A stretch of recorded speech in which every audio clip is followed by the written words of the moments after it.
들었습니다. 그래서 이 백남기 선생님의 CT 촬영 그 영상을 에 대해서 굉장히 내용이 복잡합니다. 이 지금 그 설명들이 의사 선생님이 거의 종합적으로 당시 의무 기록과 CT 촬영 영상과 또 관련되는 이 정황들을 모두 다 참고해서 전문가로서 양심적으로 명확하게 몇 번 이야기를 했는데 아마도 우리 일반 국민들이나 또 기자분들도 잘 요해가 잘 안 돼 있는 거 아니냐 이런 생각들이 많이 들었습니다. 이 기사 나오는 거나 그 영장이 나온 것들 보면서 그래서 이 좀 선명하게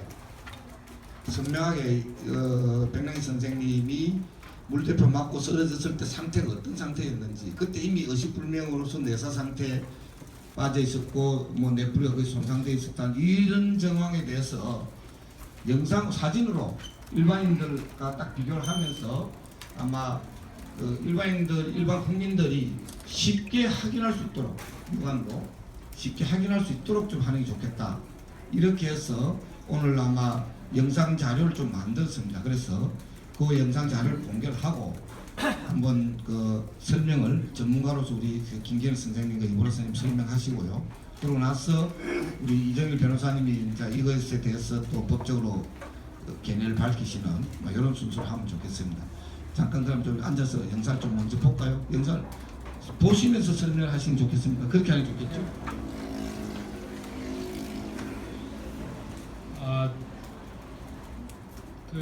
이렇게 연일 이 사건에 관심을 가지시고 보도하시느라고 애쓰시는 분들께 감사를 드립니다. 제가 오늘은 저도 이렇게 지방에서 이렇게 그냥 KTX를 타고 올라왔어요. 어떤 이 기자회견을 하는지 근데 아마 듣기는 지금 박 선생님 말씀하신 것처럼 이게 상황을 다 이해하시는 게 아닌 것 같다 그런 말씀을 하시네요. 그래서 그렇다면 여기 계신 분들한테 제가 서비스하는 것 같이 흔히 이런 분들이 병원에 왔을 때 어떤 과정을 이렇게 겪어가지고 결국은 사망에 이르시는 건지 지금 이 백남기 선생님의 경우를 한번 이 사건 처음부터 우리가 알고 있는 그런 것들을 함께 이렇게 잠깐 동안 시간을 경과를 같이 걸어가 보는 게 좋겠다 그런 생각이 들었습니다. 뭐 불필요하신 분들이 이미 다 알고 있어서 불필요하신 분들도 계실 거고요. 조금 더 도움이 되시는 분들도 계실 거 아니냐 그런 생각이 드네요. 잘 아시다시피 그날의 영상은 정말 수없이 봤죠. 이 줄을 잡고 있는 선생님한테 물이 쏟아집니다. 아마 여기를 맞으셨을 것 같아요. 탁 맞는 순간 이쪽에 살이 찢어집니다. 피부가 이 피부가 이렇게 그 기록에는 3cm 찢어진 걸로 되어 있거든요. 그 피부가 찢어지고 그리고 이쪽에 이 머리 위에서부터 이쪽 뒤 이렇게 이쪽 뒤쪽까지가 이렇게 다 이렇게 뼈가 이렇게 금이 갑니다. 그리고 그 안에 그 질긴 뇌막도 이제 군데군데 이제 상해요. 그리고는 그 충격이 안쪽으로 전해지죠. 이 안쪽으로 이 뼈 안 이렇게 지금 겉에 찢어지고 뼈를 두들기고 뼈가 금이 가고 그리고는 여기에는 지금 보이지 않습니다만은 이쪽에 이 뇌를 싸고 있는 이 막에서 무지무지 두꺼워 가지고요. 너무너무 질긴 막인 그 경이에요. 제 이름인 경자하고 같은 그 경막에 마치 몽둥이로 친 것처럼 돼 가지고요. 이 경막하고 뇌하고 붙어 있는 혈관들이 찢어집니다. 여기 지금 너무나 많은 혈관들이 순식간에 찢어진 모양이에요.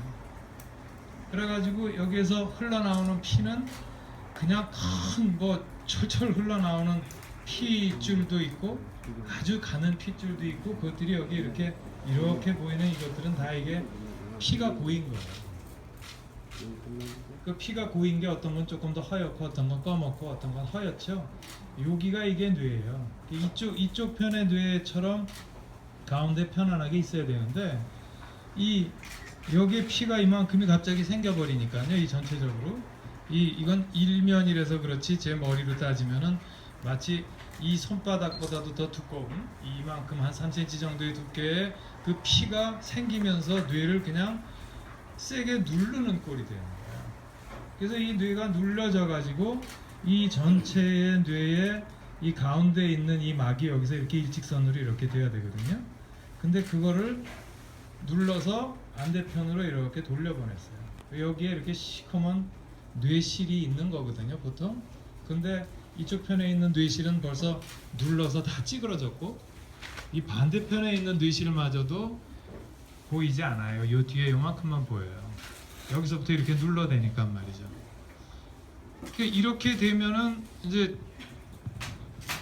환자는 그 자리에서 그리고 우리가 봤지만 그 몇 분 안에 아마 이렇게 잡고 있던 손을 놓고 그 자리에 이렇게 주저앉으시면서 이런 상태가 됐을 거예요. 그 순간에 말이죠. 그리고는 죽은 듯이 눕습니다. 이 피는 이 뇌를 누르고 이 뇌의 기능은 정지하죠. 근데 뇌의 기능이 정지하는 것뿐만 아니라 이 뇌가 내려 누르면 말이죠. 우리 뇌는 왜 요새 뇌에 관한 책들 많이 나오니까 아시죠? 이 대뇌가 있고 인간의 뇌라는 대뇌가 있고 그리고는 파충류의 뇌라고 하는 숨뇌들이 있어요. 그런데 이 상황에서는 이미 대뇌는 정지했고 파충류의 뇌인 숨뇌까지도 정지시키는 그런 압력이었어요. 그래서 거기서 호흡은 그 순간에 어땠는지 아마 다 경황이 없을 거예요. 서울대학교 병원에 도착했을 때는 없었어요.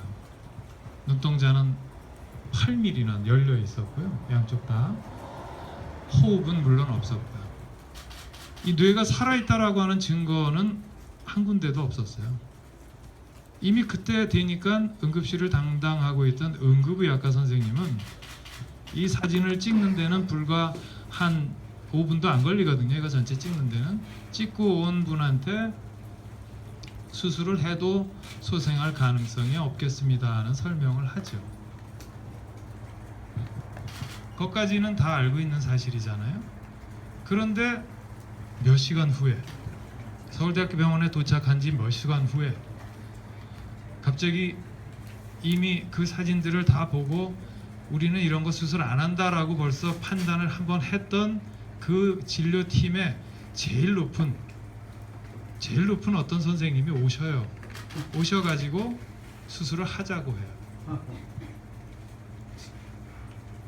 뭐 그 자세한 이야기들은 가족들의 이야기에서 다 그 백도라지 씨인가가 며칠 전에 그 이야기를 한 거에서 들으셨을 거예요. 그 수술을 하자고 하면 그것을 안 할 가족은 없겠죠. 저도 신경외과 의사 노릇을 하면서 사실 이럴 때 가족에게 설명하기가 상당히 괴롭습니다. 이런 상황이 수술을 한다 하더라도 잘 되면 식물인간 하고 나서도 뭐 식물인간 상태라고 하는 건 몇 달 몇 년이라도 살아있는 거. 그래서 숨쉬고 뭐 이렇게 콧줄로라도 음식을 넘기면서 그냥 살아있는 거 아니에요? 근데 그런 상태가 아니고 이런 상태라면 대부분은 죽기 때문에 수술실에 들어가고 나오고 그런 희망을 갖는 그런 것들을 권유하기가 굉장히 어렵습니다. 근데 제 기억에 10명 중에서 8명은 수술을 한다고 해요. 한두 명은 안 하겠습니다 그래요. 그 차이는 경제적인 차이이기도 하고 또 여러 가지 그분들의 종교적인 신념이나 삶에 대한 신념에 따라서 차이는 오지만 이때 백 선생님 가족들은 수술을 하는 것을 선택하셨어요. 그래서 수술실에 11시에 들어갑니다.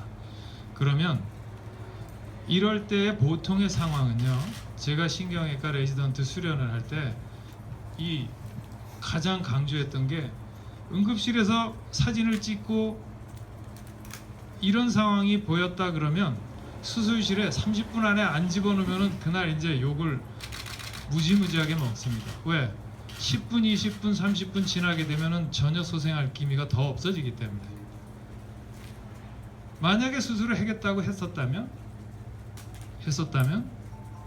응급실에 도착하고 서울대학교병원 같은 데서는 정말 응급의학, 응급의료, 우리나라에서 가장 훌륭한 응급의료 기관답게 30분 안에 수술실에 들어갔어야 되는데 그때는 가족한테고 수술을 권유하지 않았기 때문에 그건 어쩔 수 없었지만 그 이후에 수술을 하자고 한 후에도 수술실에 간 거는 더 시간이 지나서였습니다. 그래서 수술실에서 어떤 수술을 하냐면 이 여기서부터 여기까지의 이 뼈를 드러내죠. 드러내고 여기에 경막을 잽니다. 째면 여기에 있는 이 핏덩어리가 솟죠. 그래서 그 핏덩어리를 이렇게 걷어내요. 그 선지를. 그걸 걷어내면 이 뇌는 이미 많이 죽어서 그 당시에는 푹 꺼진 상태에 저 밑에서 올라올 생각을 안 합니다. 그러나 경험 있는 의사라면 이게 이제 곧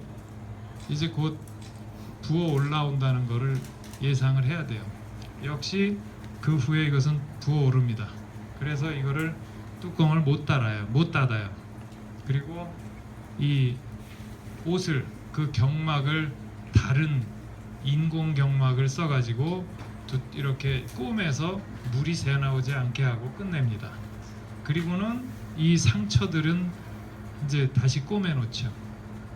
그래가지고 이 뇌가 혹시 부어오른다 하더라도 그 뇌에 더 다른 아직까지 남아있는 뇌가 있다 하면은 그 뇌를 더 망가뜨리지 않게 하는 그런 작업을 합니다. 사고 난 날 그날 서울대학교병원에서 수술실에서 한 거는 이런 작업이었어요. 그때 설명하신 선생님은 이런 것을 하게 되면 이제 가족이 묻습니다. 어떤 상태가 되겠습니까? 네, 앞쪽의 뇌도 죽었고 중간의 뇌도 죽었고 뒤쪽의 뇌도 죽었기 때문에 혹시 회복이 된다면 이러면서 뭐 만신 불수가 된다든지 또는 뭐가 된다든지 이런 설명들을 하셨습니다. 그러나 그런 기적은 일어나지 않았습니다. 수술 후의 상황은 응급실에 올 때 아무 그 반사작용조차 없었던 그런 상황이 그 후에 돌아가시는 날까지 계속됩니다. 수술 후 1주, 2주, 3주, 4주, 한 달, 두 달, 석 달, 넉 달, 10달이 다 지나도록요. 한 번도 좋아진 적이 없습니다. 단 요만큼도 좋아진 적이 없습니다.